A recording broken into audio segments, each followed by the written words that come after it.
السلام علیکم ورحمۃ اللہ وبرکاتہ۔ جی بسم اللہ الرحمن الرحیم۔ الحمدللہ یار، یہ جو بندہ ہے نا پاکستانی ملحد، میں اس کے چینل پہ نا، اگر آپ پیچھے جا کے دیکھیں نا، تو میں نے حکمتاً جو میرا اپنا جو نام ہے نا اس کے ساتھ وہاں پہ میں نے کمنٹس کیے ہوئے اس کو، اور وہاں جواب دیے تھے، اور یہ نا گھوم گیا تھا ایک دفعہ، اس کو سمجھ نہیں آ رہی تھی۔ اصل میں جو ایتھیسٹ لوگ ہوتے ہیں نا، ان کی گیم ہوتی ہے دو چیزوں پر۔ ایک ہوتی ہے کہ وہ منطق استعمال کرتے ہیں ریورس طریقے سے، ٹھیک ہے، negative, in a negative way, ٹھیک ہے، اور عام آدمی جو ہوتا ہے وہ اس طرح سے سوچتا نہیں ہے، تو اس کے پاس، بیچارے کے پاس جب اس کا آرگیومنٹ نہیں ہوتا نا، تو وہ جاتا ہے پھنس، تو وہ ان کو جواب بھی پھر ان کو انہی کی زبان میں دینا پڑتا ہے، نمبر ایک۔ دوسری بات یہ کہ ان کا دوسرا طریقہ واردات ہوتا ہے کہ جو قرآن اور حدیث میں ایسی کوئی بھی بات جس پر کوئی بندہ عقلی اعتراض لگا سکے نا، بے شک وہ عقلی اعتراض غلط ہی ہو، وہ لگا کے ڈاؤٹ ڈالنا ہے بس۔ اکثر ان کا ایتھیزم کی طرف لوگوں کو لانے کا سٹائل ہی یہ ہوتا ہے کہ ایسا ایک آدمی کیسے کر سکتا ہے، ایسی زبان ایک آدمی کیسے بول سکتا ہے، اس طرح کی باتیں لگانی ہیں اور لگا کے لوگوں کو گھیرنا ہے، ٹھیک ہے۔ That's all there game is. اور ان کا تیسرا ہتھیار ہوتا ہے جی، دنیا میں جی بے انصافی ہو رہی ہے، نا انصافی ہو رہی ہے، ٹھیک ہے جی، بس یہ تین ان کے بنیادی ہتھیار ہیں فی الحال جو میں آپ کو بتا رہا ہوں۔ تو اس کو نا میں نے کئی جگہ اس کے جواب دیے ہیں اس کے چینل پر، اور کئی جگہوں پر اس کے ایک دو لوگوں سے بحث بھی کی، جتنا ٹائم نکال سکا میں الحمدللہ۔ تو میں نے ایک چیز میں آپ کو بتاؤں، تجربے سے میں بتا رہا ہوں، اس کو آپ جتنا زیادہ اٹینشن دیں گے نا، ایتھیسٹ لوگوں کا سب سے بڑا پرابلم یہ ہے، ان کو اٹینشن چاہیے ہوتی ہے، ٹھیک ہے، کیونکہ کمپلیکس کے مارے ہوتے ہیں یہ لوگ، ان کو بہت زیادہ کمپلیکس ہوتا ہے کہ لوگ ہماری بات سنیں۔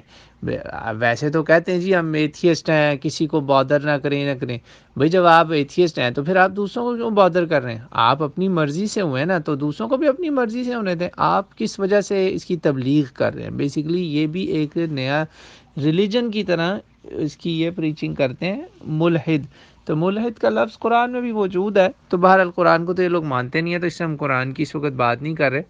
تو ان کا یہ بڑا سیریس پرابلم ہے، ان کو آپ جتنا اٹینشن دیں گے نا، اس کال اٹینشن سیکنگ بیہیویئر، اکثر نوٹ کرنا، یہ پوک کر رہے ہوتے ہیں، پنگا لینے کی کوشش کر رہے ہوتے ہیں کسی ریلیجس بندے کے ساتھ، مولوی کے ساتھ، اور پھر تاکہ اس کا مذاق اڑایا جائے اور کہیں دیکھو جی یہ دیکھو، دیکھا ہم صحیح کہہ رہے تھے۔ بھائی تمہارا تو اصل آرگیومنٹ ہی ہے کہ تم نے خدا کو ڈسپروو کرنا ہے نا، وہ کرو، ڈسپروو کرو، ہمیں کیوں کہتے ہو پروو کرو؟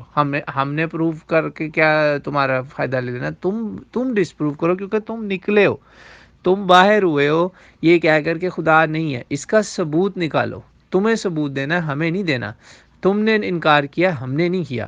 اس کا ان کو اس طرح عقلی جواب دینا پڑتا ہے۔ یہاں پہ دو تین دہریوں کے ساتھ میری ڈیبیٹس ہوئی ہوئی ہیں، کاش وہ کبھی ریکارڈ ہوتی، تو بہرحال وہ لیکن ریکارڈ کر رہے ہوں تو پھر یہ بھاگ جاتے ہیں۔